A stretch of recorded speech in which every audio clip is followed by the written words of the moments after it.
अस्सलाम वालेकुम दोस्तों, क्या हाल चाल है। उम्मीद करती हूँ सब ठीक ठाक होंगे। मैं भी बिल्कुल ठीक ठाक फर्स्ट क्लास मजे में। आप सबकी दुआएं हैं। अभी इस वक्त मैं मौजूद हूँ मिस्र में, इजिप्ट में, और आज मैं आई हूँ फिरौनिक विलेज में। यहाँ पे हम जाएंगे बोट के जरिए और हम जाएंगे दरियाए नील में, जहाँ पे मूसा अलैहिस्सलाम को उनकी माँ ने जो है डाला था और फिरौन की वाइफ ने उठाया था। तो ये पूरी फिरौन की डिटेल्स और गाँव, ये जो सारी हिस्ट्री है, चलो हम आज देखते हैं और देखते हैं ये मतलब क्या है हिस्ट्री, सारा मालूम करते हैं। ओके, और फिलहाल यहाँ जाने के लिए हमको टिकट लेना पड़ेगा। चलो हम टिकट लेते हैं और देखते हैं टिकट कितने का है और क्या प्रोसीजर्स है। और वहाँ जाके फिर जो भी एक्सपीरियंस होगा वो आप लोगों के साथ मैं शेयर करूँगी। बने रहेगा मेरे साथ।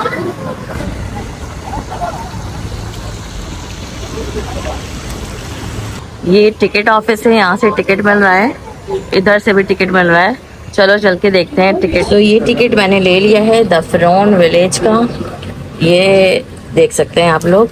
और ये मैंने बाय कार्ड पे किया है, जो कि है 690 का। अबे कहाँ जा रहा है, 690 का विदाउट फूड। तो ये अब चल के देखते हैं कितने घंटे हमें जो है अंदर रहना है, क्या है ये सब तो जाके ही पता चलेगा। चलो ये अंदर चलते हैं, देखते हैं कैसा एक्सपीरियंस रहेगा। हमें टिकट तो हमारे हाथ में है, 690 का टिकट लिया है भाई। लेट्स सी, अंदर चलते हैं, देखते हैं कहाँ जाना है। तो हम अंदर आ चुके हैं और अभी अंदर जा रहे हैं। ओह ये देखो गाइस, ये है दरियाए नील, जहाँ पे मूसा अलैहिस्सलाम की माँ ने उनको डाला था और फिरौन की वाइफ ने उठा के उनको पाला था। ये ओरिजिनल दरियाए नील है गाइस, ओरिजिनल मतलब असली दरियाए नील है कि नहीं गाइस। मुझको ना खुद भी यकीन नहीं आ रहा है कि मैं आज यहाँ पहुंची हूँ दरियाए नील पे। इसे कहते हैं रिवर नाइल। उसका पानी देखो, थोड़ा ग्रीन ग्रीन सा पानी हो रहा है। चलो अंदर चलते हैं और देखते हैं। अच्छा, यहाँ पे जो है ये दरियाए नील बिल्कुल असली है, बिल्कुल असली है। बस विलेज भी असली है, दो चीजें यहाँ पे असली है, विलेज, फिरौन का विलेज, और ये दरियाए नील। बाकी जो भी है वो ड्रामेटिक है, वो पूरी एक स्टोरी बताई है फिरौन की और मूसा अलैहिस्सलाम की, और जो भी यहाँ पे वो सब उन्होंने मतलब एक फिल्म के जरिए मतलब स्टोरी बताई है। बाकी ये दरिया बिल्कुल असली है और जिस गांव हम जा रहे हैं विलेज, वो गांव बिल्कुल असली है। चलो चलते हैं और देखते हैं, और आई होप मजा आएगा। आप लोगों के मेरे साथ बने रहिए। चलो जी अब अंदर चलते हैं, फिर बोट के जरिए हम दरियाए नील में जाएंगे और फिर वहां से जाएंगे फिरौन के विलेज में, और सारी जितनी भी मतलब स्टोरी है जो भी है हम देखेंगे। चलो यहाँ से स्टार्ट करते हैं और चलते हैं।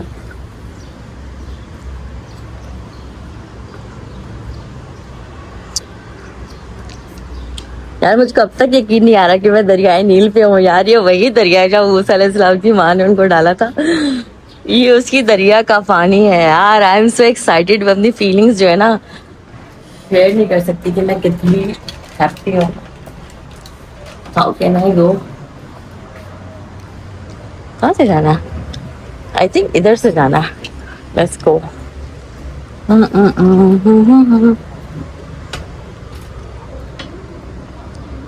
आई थिंक यहाँ से।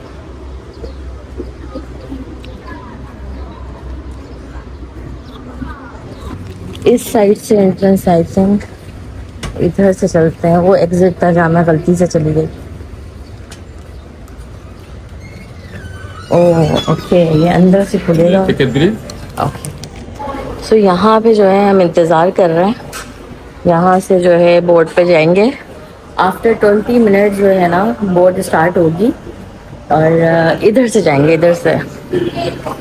आफ्टर 20 मिनट वो कह रहे हैं कि इंतज़ार करो यहाँ पे, मतलब और भी लोग आएंगे तो फिर हम इधर ये जो सामने जो बोट है ना, यहाँ पे बैठ के फिर जाएंगे। यहाँ से जाएंगे बोट में हम।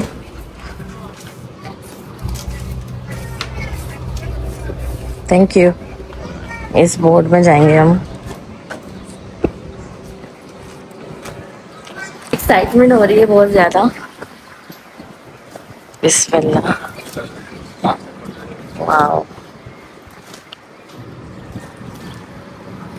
इधर ये चेयर्स हैं, इससे बैठ के हम जो है दरियाए नील का सफ़र करेंगे और विलेज में जाएंगे।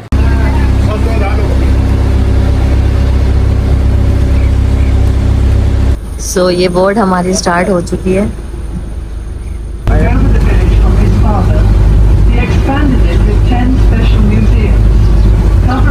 varied subjects as mummification, resident martyrs. You are about to take a voyage back in time to the land of the pharaohs 4,000 years ago.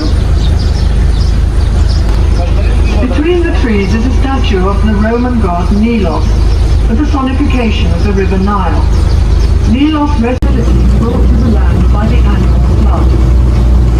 First of all, we will enter the Canal of Mythology, where there are statues of some of the principal gods and pharaohs of ancient times. But it gradually disappeared after new methods of manufacturing paper after many years of research.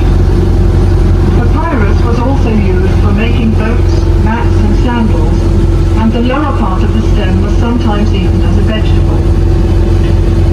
The papyrus plant was the symbol of Lower Egypt, the northern part of the country, while the lotus flower was the symbol of Upper Egypt.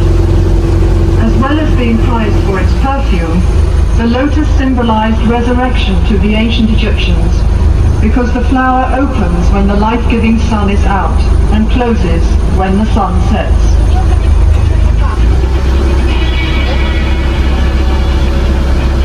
Now let us journey through the Canal of Mythology and meet some of the ancient gods. Which he scattered throughout the land.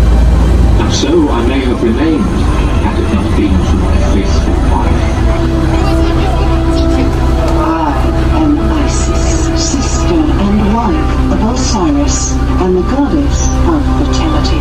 42 provinces of Egypt. When I brought Osiris back to life, we were able to conceive my son Horus, who I hid in the iris rings and raised before instructing him to avenge his father's death. I am Horus, Vulcan Lord, god of the sun and moon. My wicked uncle, Set, murdered my father and stole his throne. When I became a man, I attacked Set to reclaim what was mine. In the end, I triumphed and won back the throne. The symbol of my lost eye, the Eye of Horus, is now a magical amulet protecting good from evil.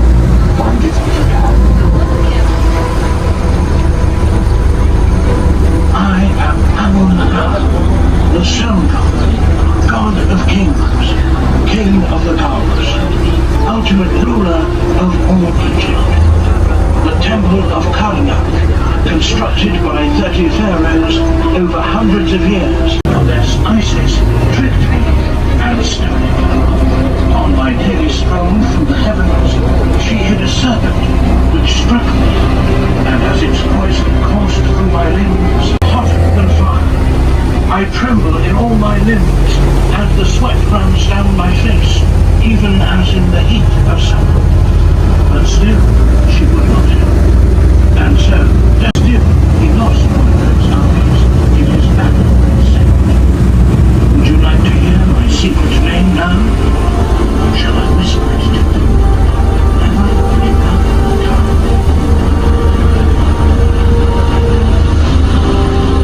I am Tutmosis III, Pharaoh of Egypt, but you will know me as the stepson of Queen Hatshepsut. When my father died, he appointed my stepmother, Hatshepsut, to be my regent, to advise me when I was young. In her rule, she erected buildings in her honour, and even carved images of herself as a man with a beard into the walls and tombs of the Valley of the Kings. But my time was coming, and when she died and I became Pharaoh, I had those same images destroyed, and her name stricken from the walls of the temples and tombs. I was sure that if I destroyed those relics, the world would forget her. But she has not been forgotten. And so, despite my 17 military campaigns and my great successes as Pharaoh, I am often remembered only as Queen Hatshepsut, something more.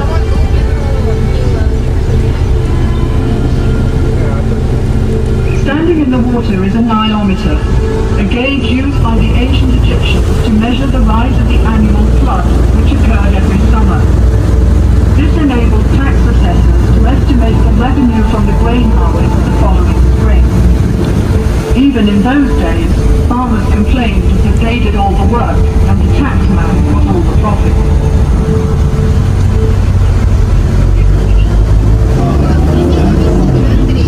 Pharaoh 5th year of reign. One God and one God alone.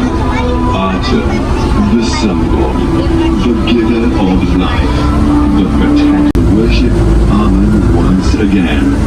Even my son, Tutankhamun, gave up his birth name and became Tutankhamun to appease the masses.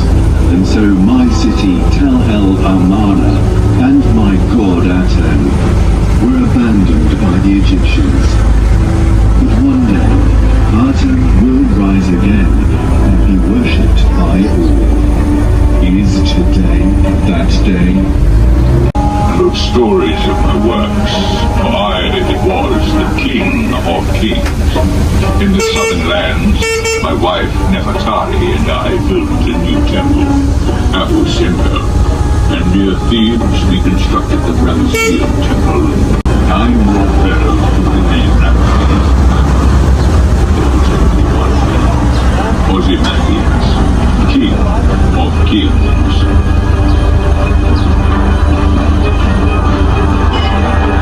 Most famous of Ramesses II's monuments is the great temple at Abu Simbel in Nubia, south of Aswan. This magnificent building, with its famous colossal statues of the king, was cut entirely in the rock, along with the nearby temple of Ramesses' favourite queen, Nefertari. The two temples were rescued from the waters of Lake Nasser when the Aswan High Dam was being built in the 1960s. Guys ये scene देखो, ये exact वही scene इन्होंने बनाया है जहाँ पे मूसा अलैहिस्सलाम की माँ ने जो है मूसा अलैहिस्सलाम को दरिया में डाला था, और ये देखो इस खादमा ने उठा के फ़िरौन की वाइफ को दिया था। सेम ये वही सीन है। ये तो सारे आका, गॉड, रामेसेस, अखनातून, सारे जो है ना, क्या कहेंगे इनको, बुद्ध वगैरह जो हैं वो सारे दिखा रहे हैं। इसके आगे देखते हैं, देखते जाओ क्या क्या आता है। Let's see. अभी पूरा गांव स्टार्ट होगा, वहाँ के लोग किस तरह के काम करते थे, क्या क्या काम वहाँ पे होते थे, वो सब स्टार्ट होने वाला है। बने रहना साथ साथ।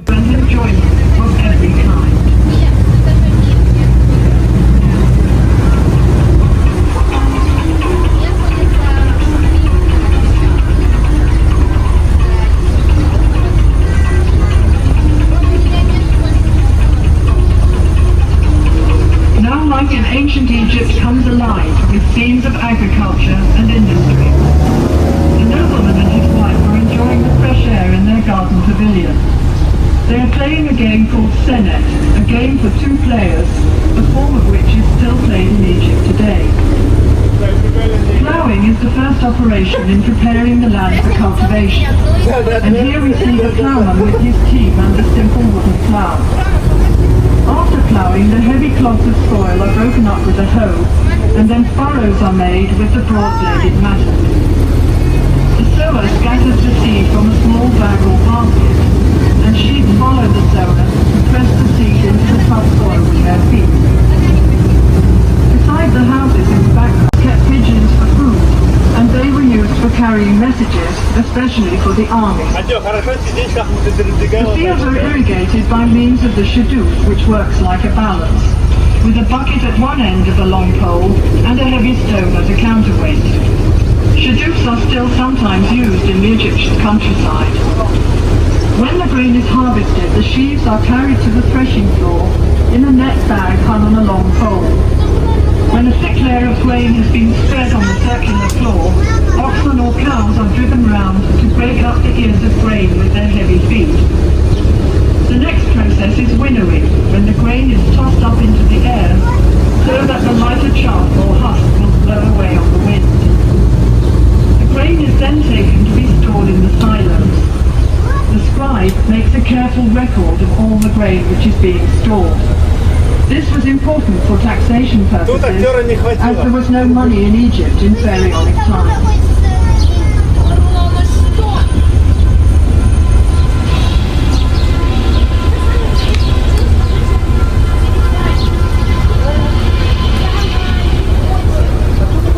Honey was used for sweetening by the ancient Egyptians, as sugarcane was not grown in Egypt in those days.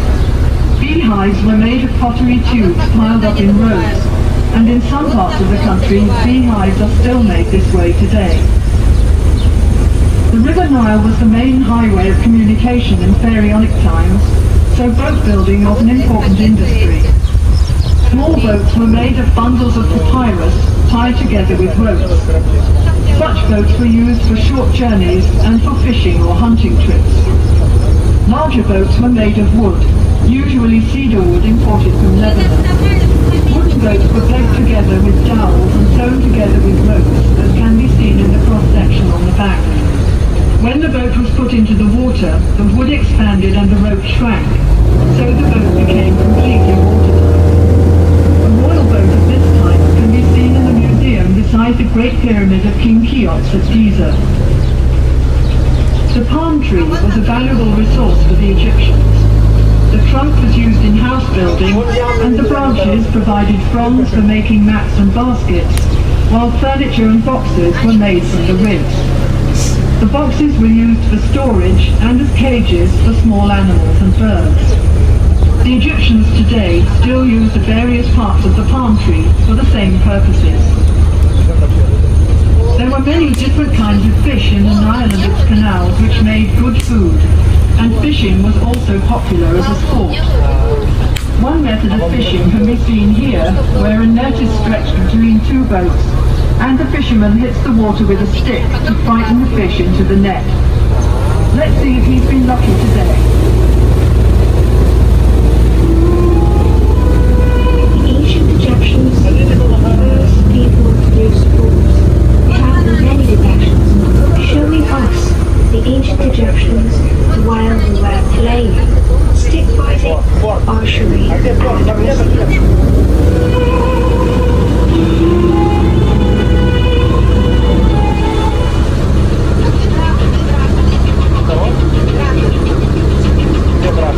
Next are demonstrations of some industries and crafts, the first of which is brickmaking.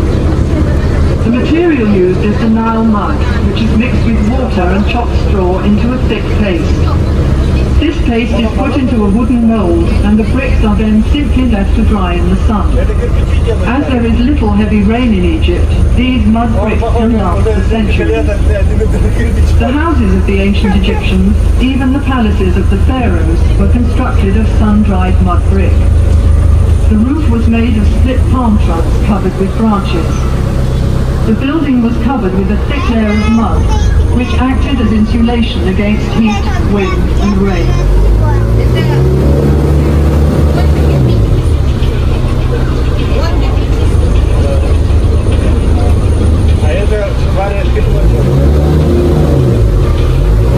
Glassmaking was introduced into Egypt after the military campaigns of Thutmose III about 1450 BC, when captive glassmakers were brought here from Syria.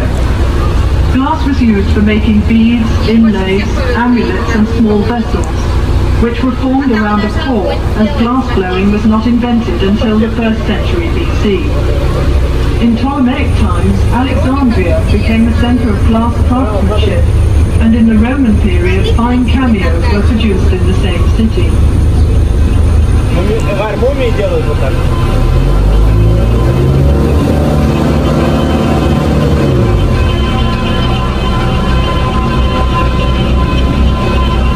Egyptians are also famous for mummifying their dead.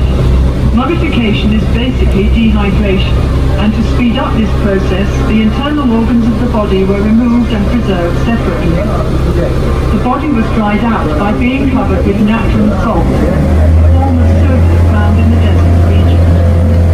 The body was then cleaned and embalmed and wrapped in several layers of linen bandages. Amulets were put between the bandages to protect the mummy from harm. The whole process took 70 days.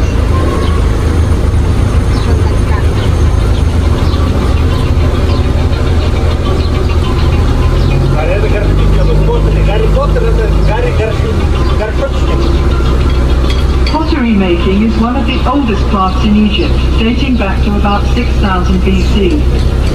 The clay is kneaded with water and mixed with ground potsherds or chopped straw, which helps the finished pot to dry evenly without cracking. The potter forms the pot with his fingers as he kicks the wheel round with his foot. The handles are added afterwards, and the pot is dried in the sun for a while before being fired. Now for a little Egyptian magic.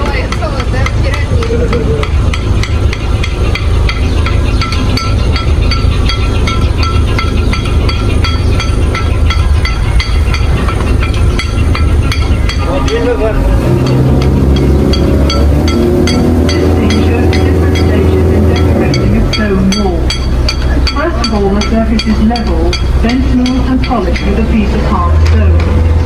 Grid lines are marked in red on the prepared surface to ensure accurate enlargements of the original drawing. The artist copies the outline onto the wall, working from the sketch made by the chief artist on a small slab of stone or a piece of papyrus. Then the sculptor carves the design in relief with his mallet and chisel. Finally, the details would be painted in colour to make the picture look as realistic as possible.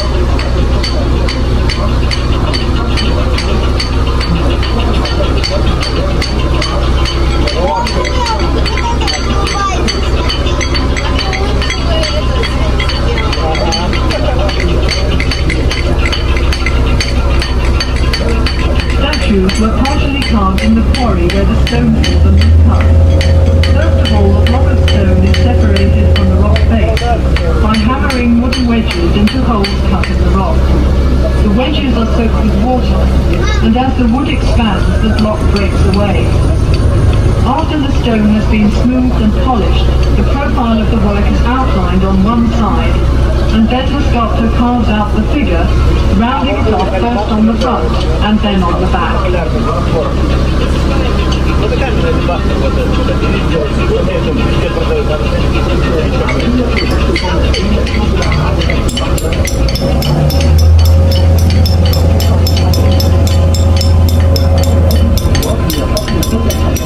Vases were made from various kinds of stone, particularly alabaster, a soft stone which was worked into beautiful designs. After the rough piece of alabaster has been polished smooth, the inside is hollowed out with a drill with a flint or copper bit. The vase is sunk into the ground to prevent cracking during drilling. Alabaster vases were used as lamps and for storing perfumes and precious oils. The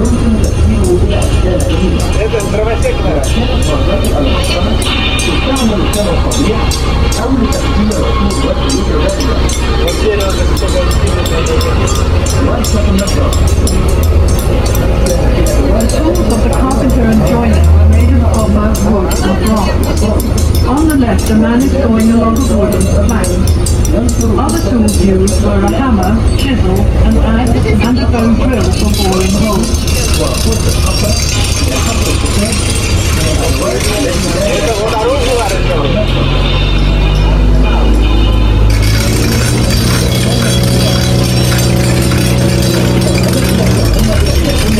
Welcome to the pharaohs that the army was well equipped at all times.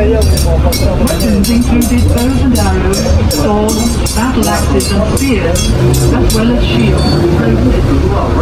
The horse-drawn war chariot was introduced into Egypt by the Textiles around in 1700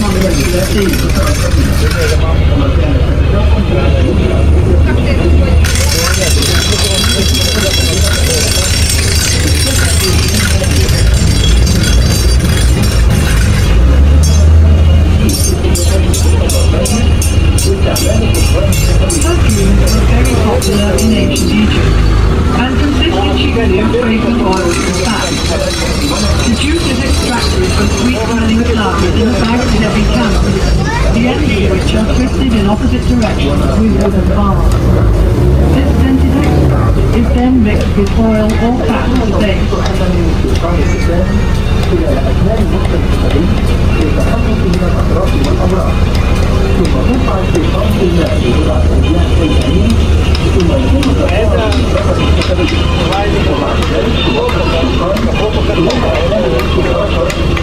Linen made from the flax plant was used by the Egyptians for clothing and many other purposes. Bundles of flax stalks are pulled through a large wooden comb to remove the tops and leaves. The stalks are soaked in water for a few days to soften them and then beaten with a wooden mallet. They are then pulled through a smaller comb to separate the fibers from the outer woody covering, and the good fibres are picked out and spun into thread or spindle. The fine linen thread is then woven into cloth on a loom. The earliest looms in Egypt were horizontal, and the upright loom was brought to this country by the Hyksos.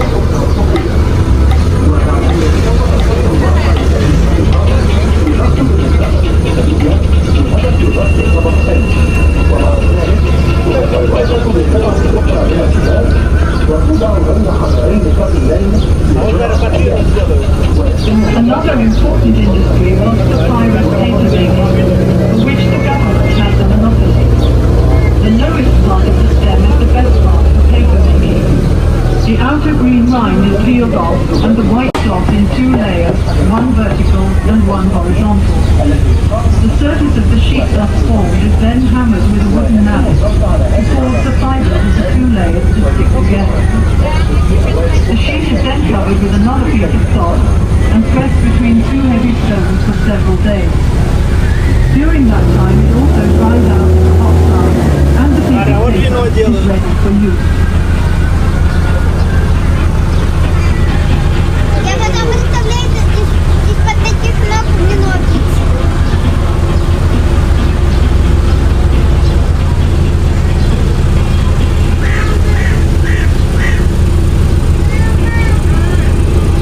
Good wine was appreciated in Pharaonic times, and this scene shows the method of winemaking. Bunches of ripe grapes are taken to the vat where the grapes are trodden out, and the juice extracted is poured into large pottery jars to ferment. When this process is complete, the jars are sealed with a clay seal, which is stamped with the date and the name of the vineyard. So boat से तो हम पहुंच गए फेरोनिक village में। अब हम village के अंदर जाएंगे, तो मैं बाकी का व्लॉग जो है नेक्स्ट व्लॉग में कंटिन्यू करूंगी और इस व्लॉग को मैं यहीं पर ही एंड करूंगी। ठीक है, नेक्स्ट व्लॉग जरूर देखना। उम्मीद करती हूँ आपको ये वीडियो पसंद आई होगी। वीडियो पसंद आए तो लाइक कर देना, शेयर कर देना और सब्सक्राइब करना मत भूलना। और मुझको इजाजत, तो मिलते हैं नए व्लॉग में और मिस के सारे व्लॉग जरूर देखना। Take care, bye bye.